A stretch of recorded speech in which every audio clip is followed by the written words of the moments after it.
everyone. Welcome to week 11 of COM 100. Dr. Erin Walton, and it is our final week together. It's a little bittersweet, let's be honest.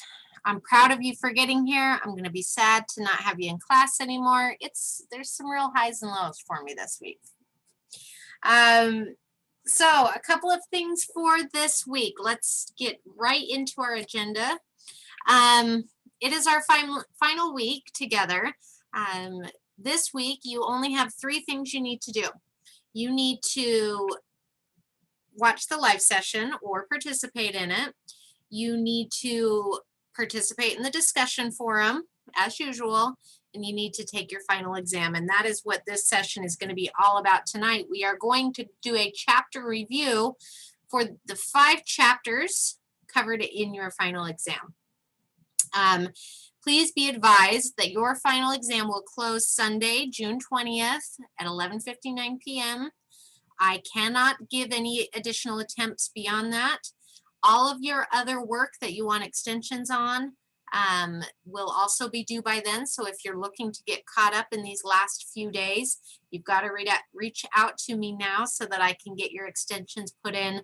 They won't go beyond Sunday night. So I want to urge you to communicate with me diligently as we are rounding out the end of this course so that, you know, nothing falls through the cracks, right? You have your grades to keep an eye on. I have you and all my other students to keep an eye on. So if you see something funky, please communicate with me. That's super important.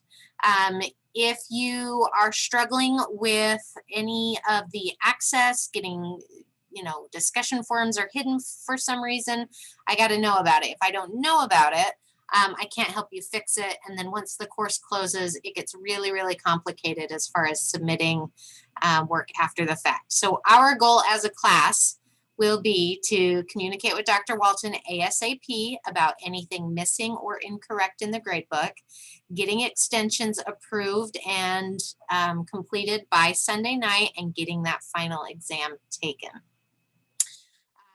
One thing about the final exam, first of all, I want to say that I have already had 2 students take it and pass it with flying colors, so I don't want you to be too nervous about it. Friendly reminder about the final exam, it's pulled from the same set of questions that you did your weekly quizzes with and your knowledge checks with.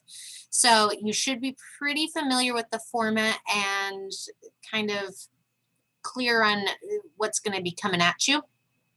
And I want to let you know that the final exam only covers the last half of the class. The midterm exam covered the first half. So I don't want you spending too much time going back to the earlier chapters and reviewing that information. Stick where it's important, okay? And those chapters are going to be 8, 9, 10, 11, and 12, which we will go through tonight. Let's see, anything else for you before I jump in?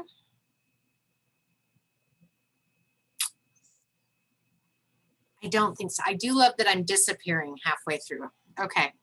Okay, I'm going to turn off my camera so that I'm not distracting both you and me with my disappearing arm. Okay.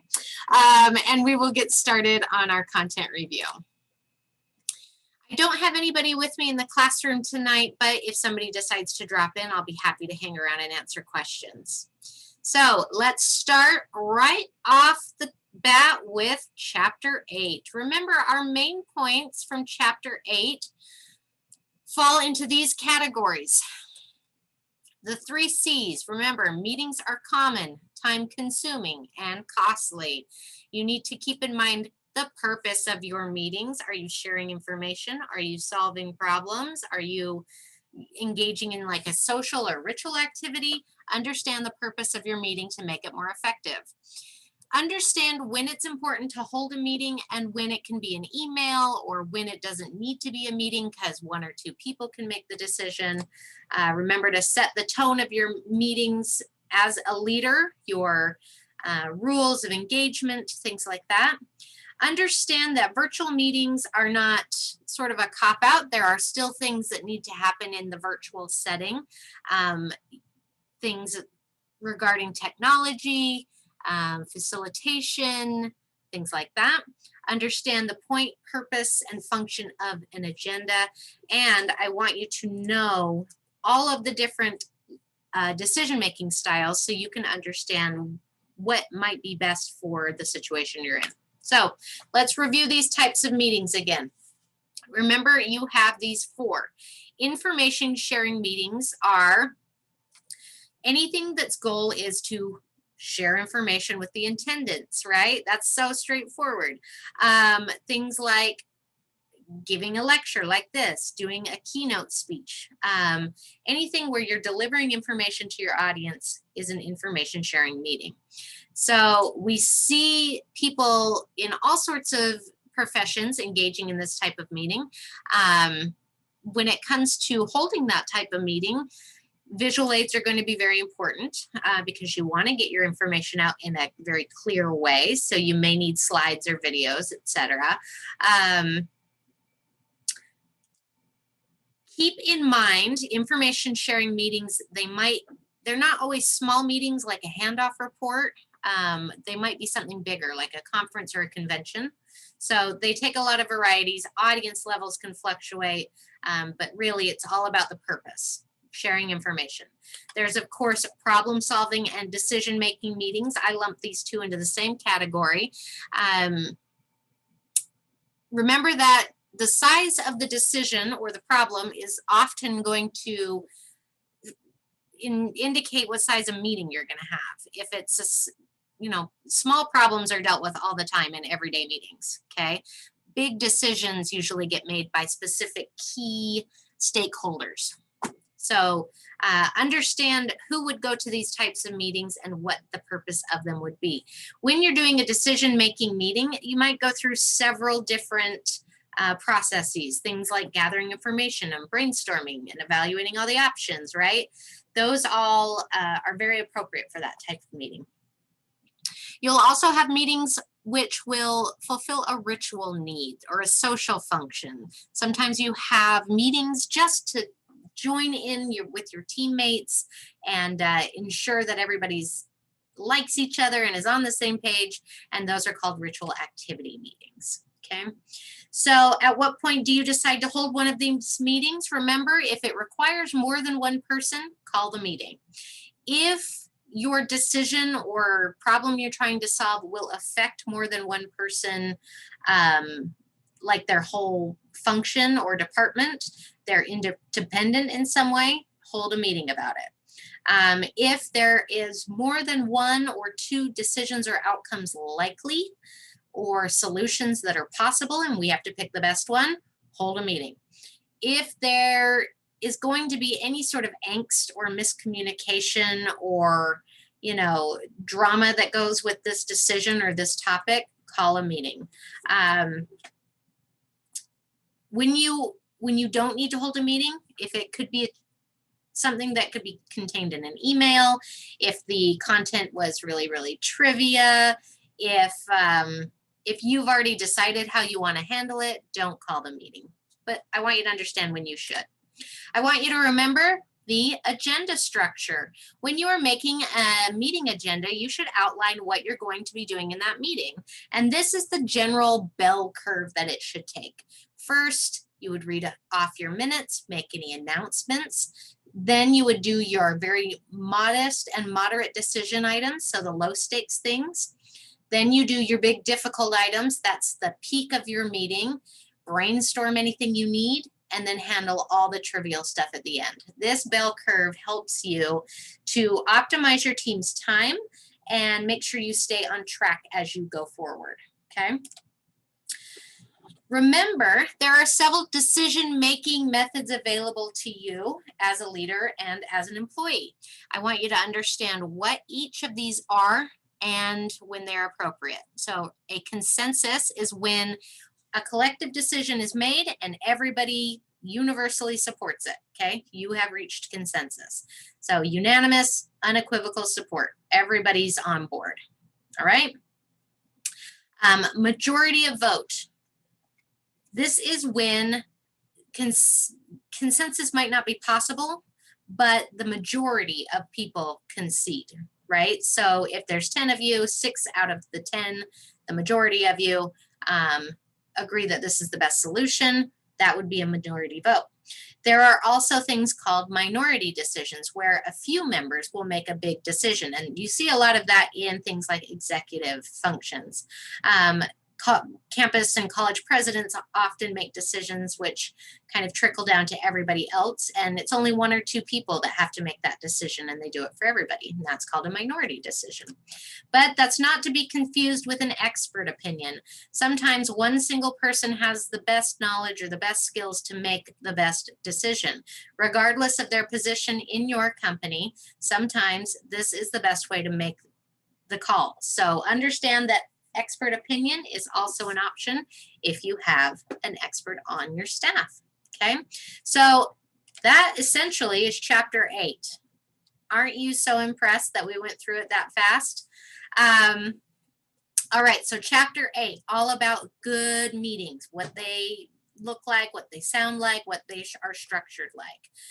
Let's move on to chapter 9. And in chapter 9, we talked about kind of why and how we make these meetings, not the kind of hard skills, set an agenda, what kind of meeting, but more personal skills. So in chapter 9, we talked about how your ability to deliver a presentation or hold the meeting is going to lead to career success, how it's kind of an integral piece of it.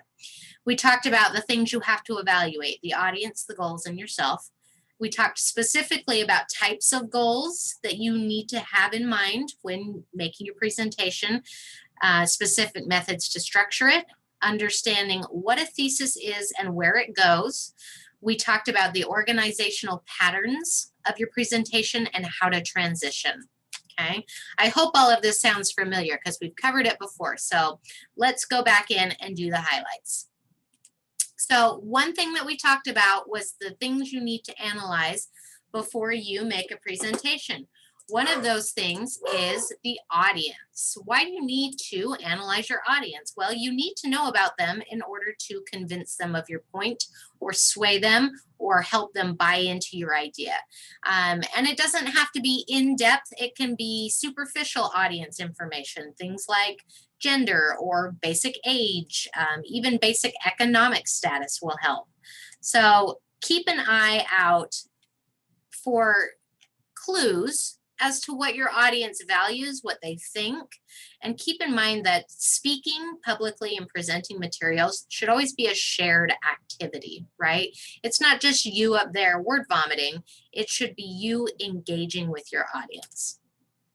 You need to analyze the occasion. What is the reason you're speaking? Are you there to inform, to persuade? Are you entertaining, right? You need to analyze the location alongside of it.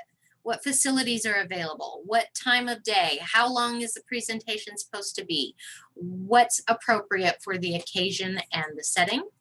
And then, of course, analyze yourself. Do you understand what you want to get out of this speech? Can you write down a goal statement that says, I want to do what? And then be specific with those goals.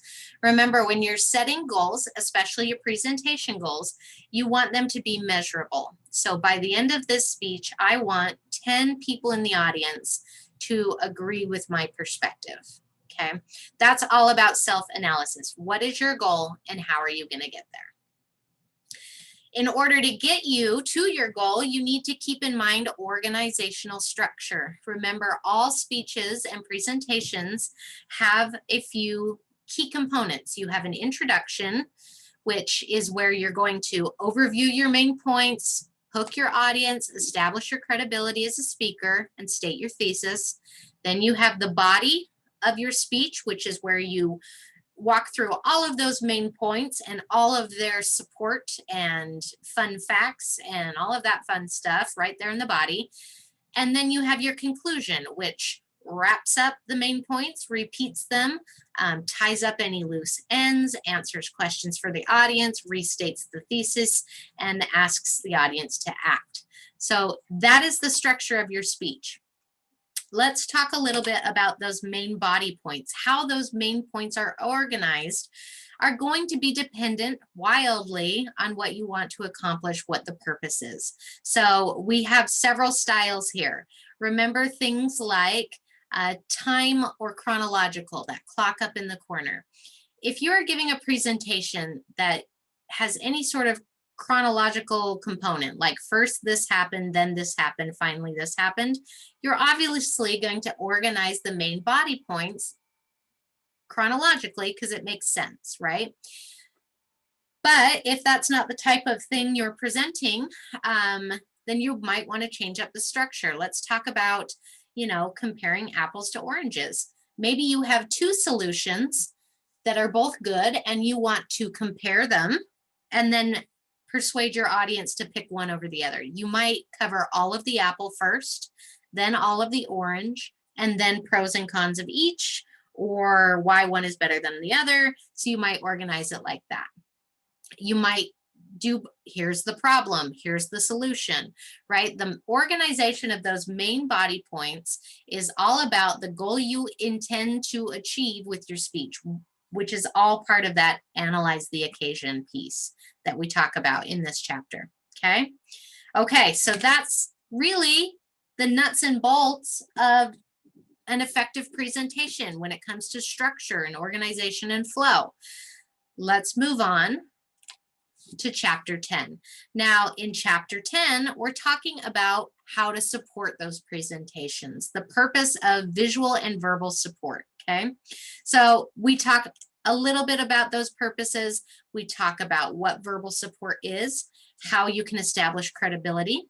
We talk about different varieties of visual aids, why simplicity and clarity is important, especially in slideware or PowerPoints. We talk a little bit about design when it comes to PowerPoint, and of course you want to understand the tools you are using. So if you'll recall, chapter 10 being all about visual aids and support, it starts with Frank. Remember Frank's filing cabinets. We have a lot of areas in our brain where we can store a lot of different information. And the purpose of having support in your speech is to allow your audience to store that information in a variety of different places. That makes it easier for them later on to pull it out of the filing cabinet, so to speak. Remember that there are going to be filing cabinets for your audience that are way too full. So stuff I heard, for example, is going to be brimming because you hear a bajillion things every day. But if I tell it to my audience and then I ask them to write it down and then I demonstrate it for them, they are going to be able to store the information into 3 separate filing cabinets: stuff I heard, stuff I did, stuff I saw. Okay, and then when we ask them to recall it later, they have a variety of places to find it.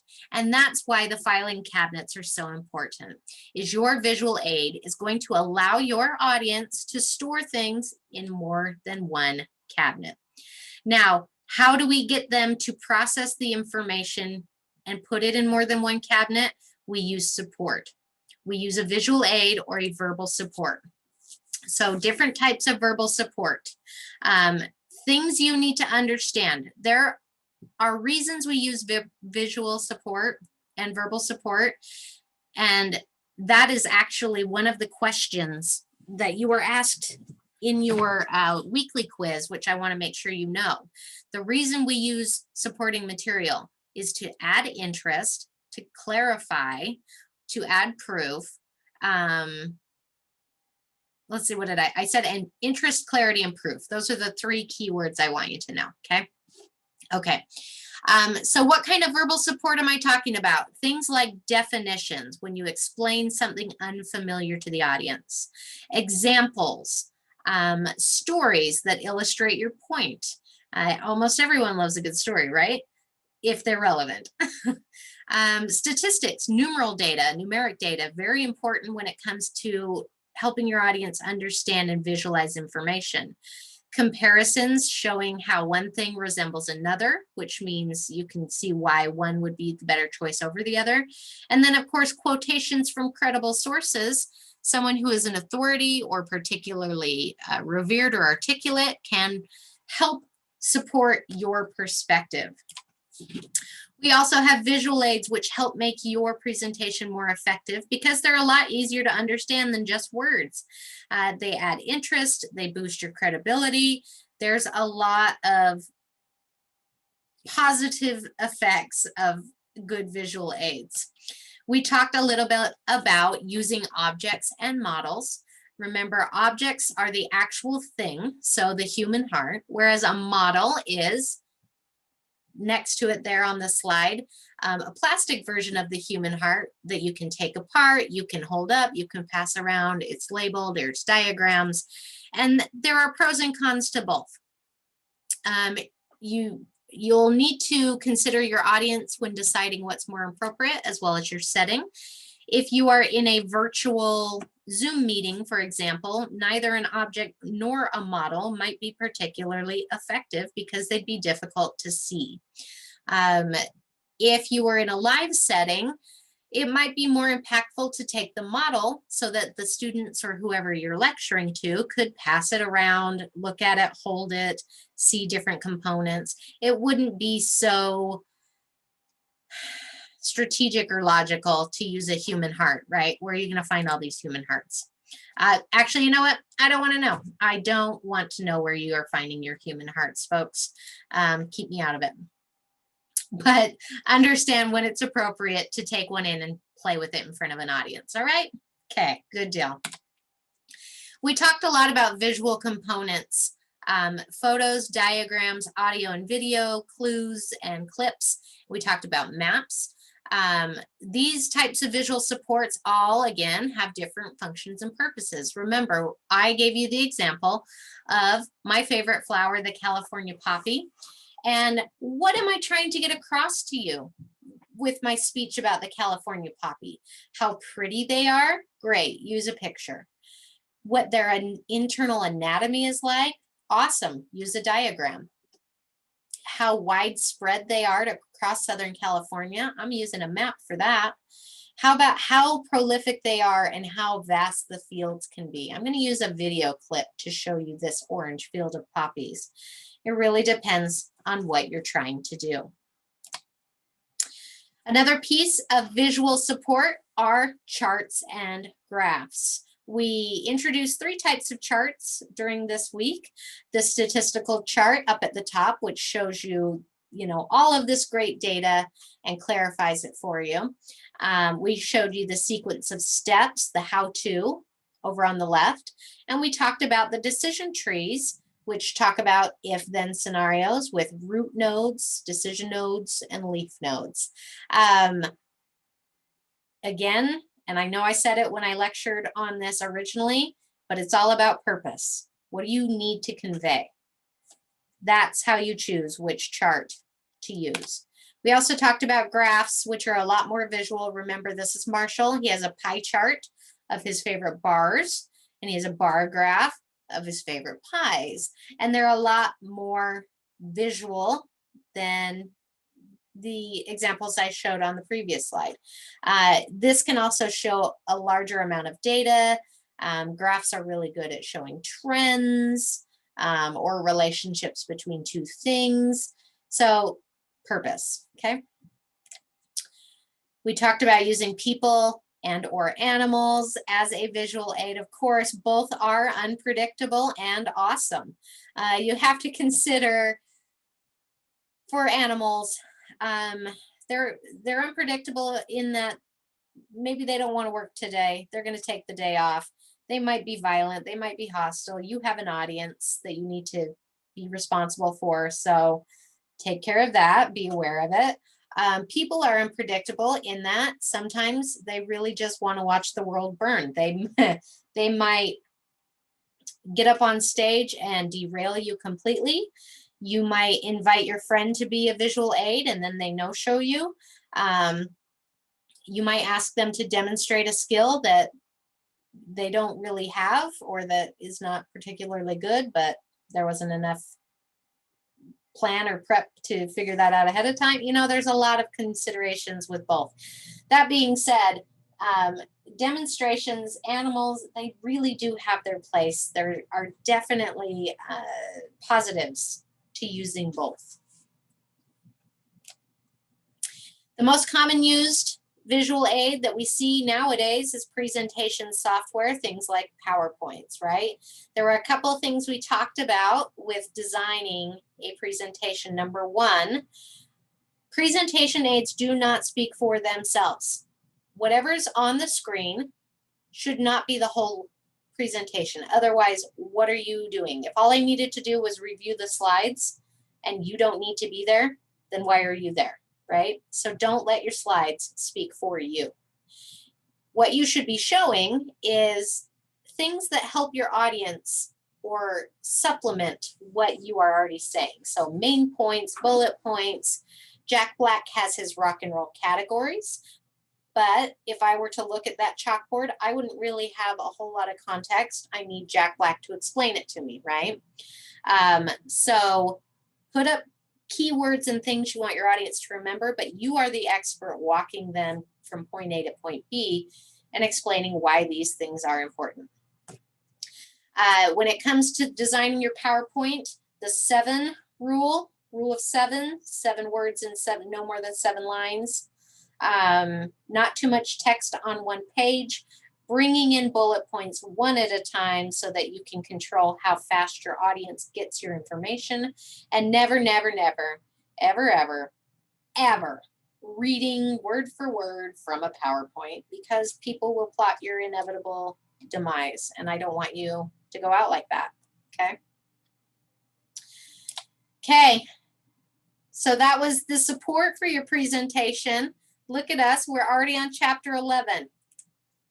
Chapter 11 was all about delivery, baby. How you deliver it, what it's like to be you in the front of the room. The room is yours now. We talked about different styles of delivery. I want you to understand what good notes are versus bad notes.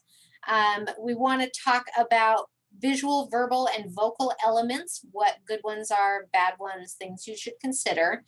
When a Q&A is appropriate, whether in the middle of your presentation or after, pros and cons. We talked a little bit about stage fright, communication apprehension, and some strategies to deal with it. Remember, our number one strategy is always going to be to think rational. So let's talk types of delivery. Presentation styles, monologues, guided discussions, interactive presentations. So is it one person up front talking for an hour and then they leave? Is it one person that maybe sits up front and the audience asks them questions, like a panel discussion? Is it more interactive where I give a speech and then you ask me questions, more like a panel, right? That would actually, yeah. So what kind of delivery style are you going for? And what kind of mode do you want? These 4 questions, or these 4 modes, were asked on your quiz last week, I believe. Most of you got them right, which is great. So I want you to review those. What is a manuscript? When is it appropriate? What is a fully memorized, extemporaneous, and impromptu? I want you to tell me pros and cons to all of it.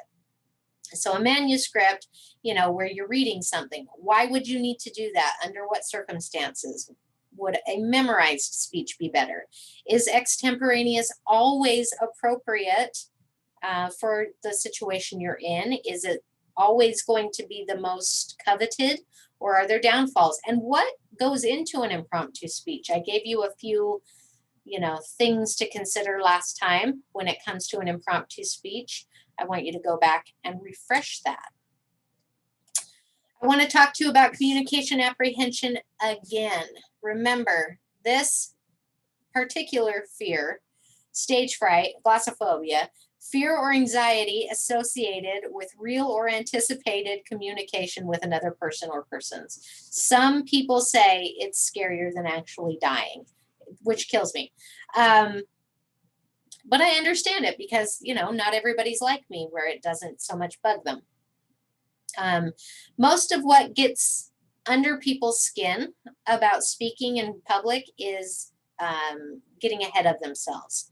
So anticipation, anxiety, right? What could go wrong? Remember that really at its heart, at the baseline,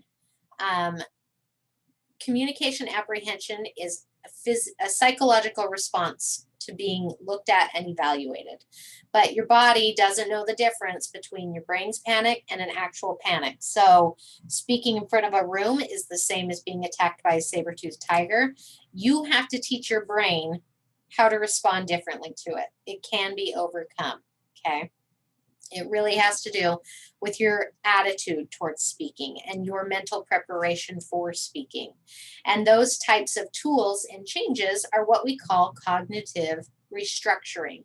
So instead of thinking of this awful situation and how much you're going to suck and how terrible it'll be, you make the decision to change those lines of thoughts with more positive ones. Okay. Remember, your audience can only see your fear if you let them. If you have, nonverbal communication that suggests I'm nervous, if you're up there shaking and you can't get, yeah, your audience can see that. But what they can't see is that minor apprehension that leads to adrenaline, which makes your speech full of energy. Okay. Preparation is probably one of the best tools to reduce your anxiety. Nobody wants to face the unknown.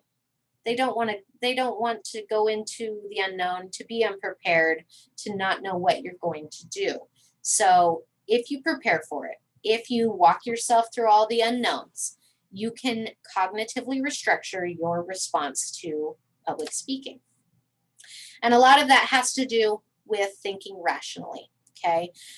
There's a couple of myths that we talk about. Number one, it's totally possible that I will persuade everyone in the audience. That's probably not true. Okay. That's a myth you're telling yourself. You will probably not persuade everyone in the audience, and that's okay. Getting a unanimous decision out of any group is a challenge. So don't put that burden on you that after this speech, 100% of the people will be choosy moms who choose Jif, right? Maybe 10 of them, maybe if you're lucky, 50%. That's pretty good. Just be realistic. Another myth, that presentation to be effective has to be totally perfect. It's got to be organized and documented and delivered on fleek.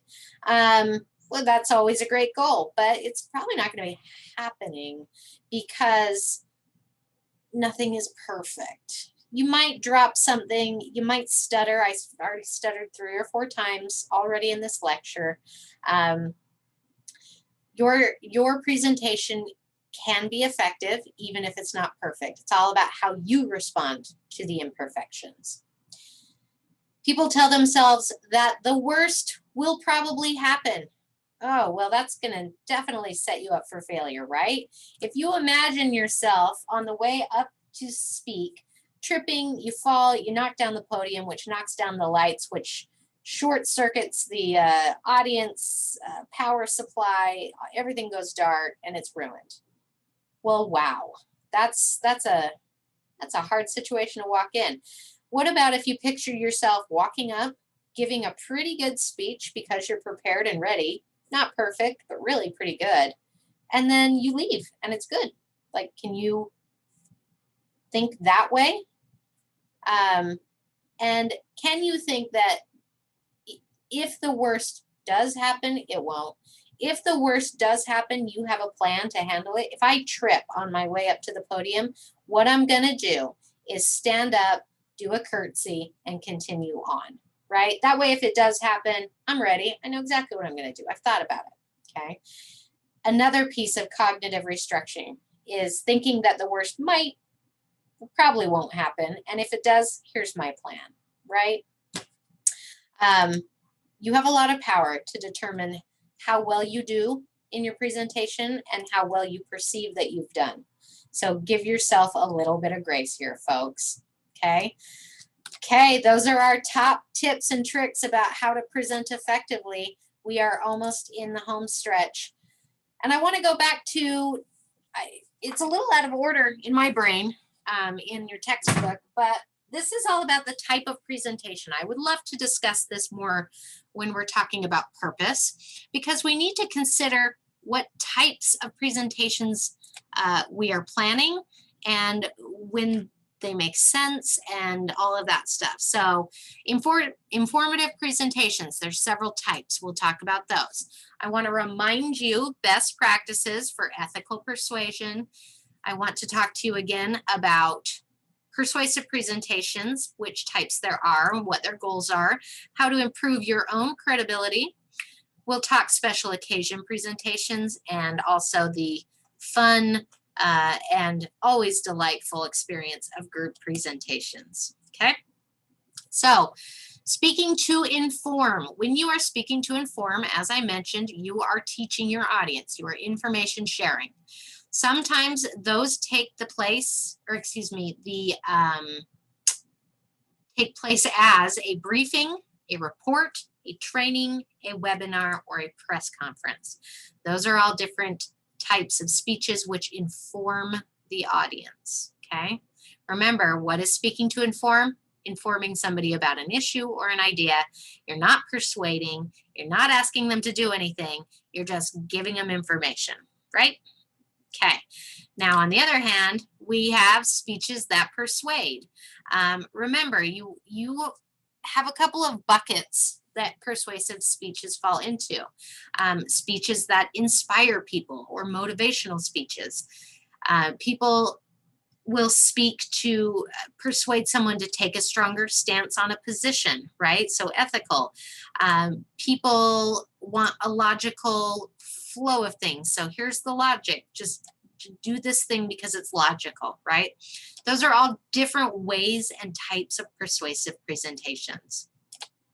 There's a couple of special occasions you may be asked to speak at in your business and professional career, including tributes, toasts, and awards. So all of these different types of speeches all have their own pros and cons and their own structures and drawbacks, of course.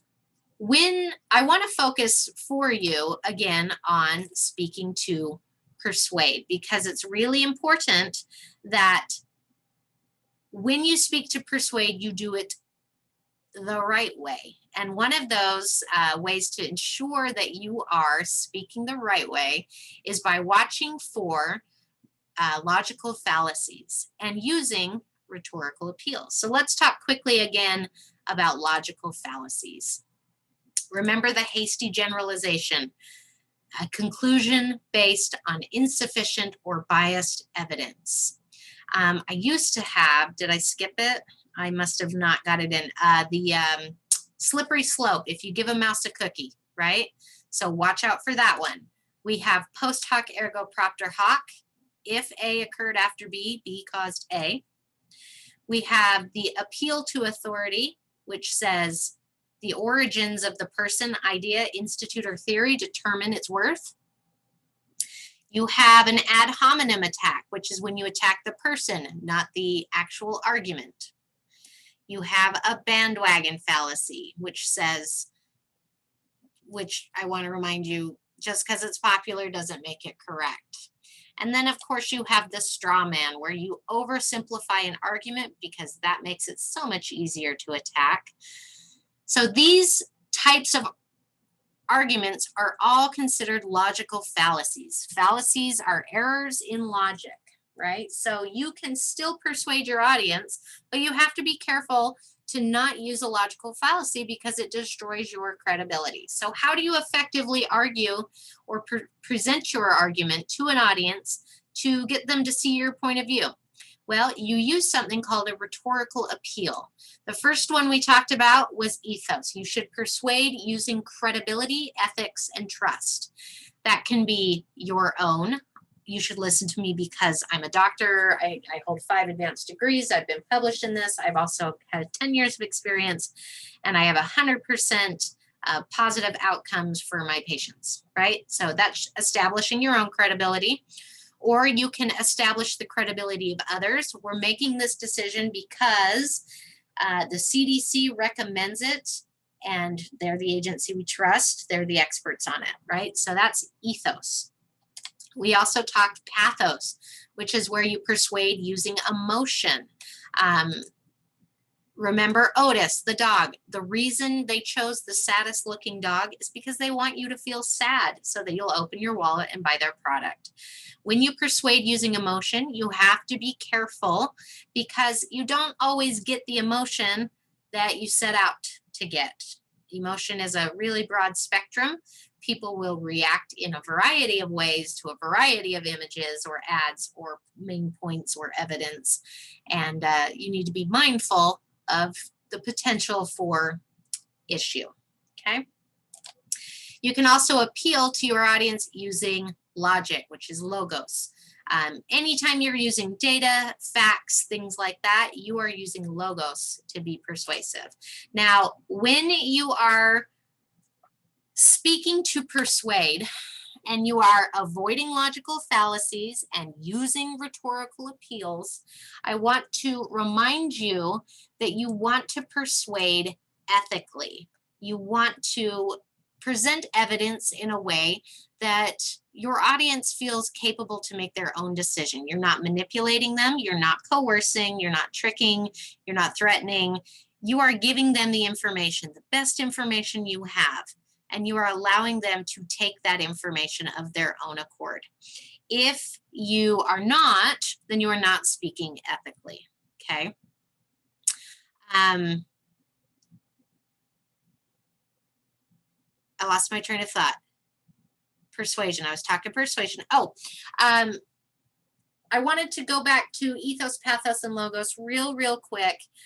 One of the things that I tell students that are nerdy like me is when you're being persuasive and you're using ethos, pathos, logos, you need to do your best to appeal to all three of those, because each person in your audience is going to be driven by something different. Some people have a strong trust of ethos, and so they'll trust the expert, you know, with no questions because, oh, well, ethos, right? Some people are completely emotional and passion driven, and they will follow their gut every time. They're pathos based folks. Some people, it's all logic.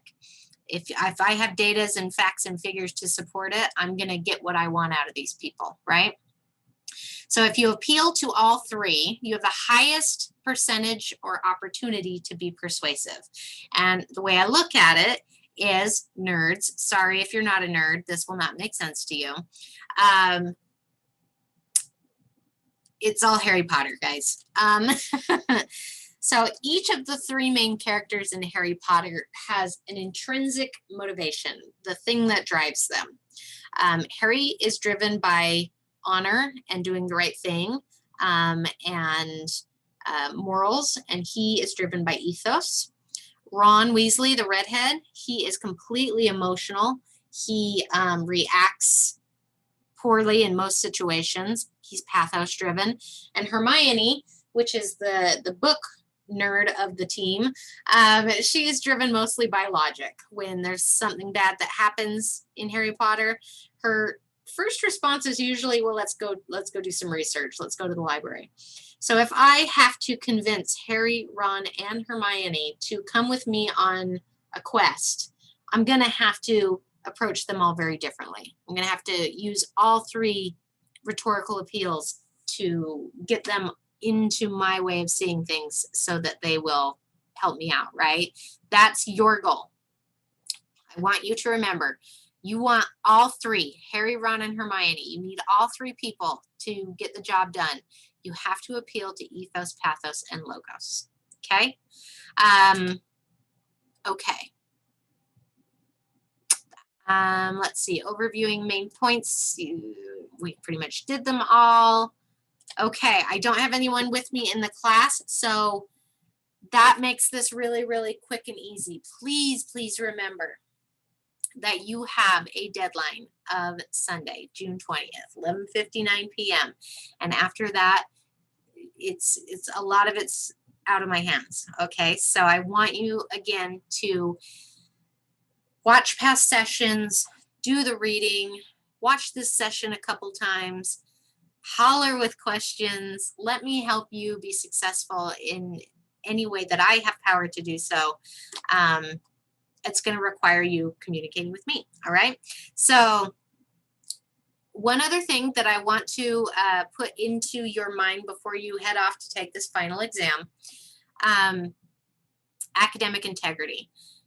I want you to understand that our quiz and the way it's set up in the online platform is that when you are interacting with the quiz, if you exit the window to click on something else, or, you know, there's so many other, like closing a window, or we can see all of that stuff, right? And if we find that there's some shady activity with your final exam, it's going to be a problem. So study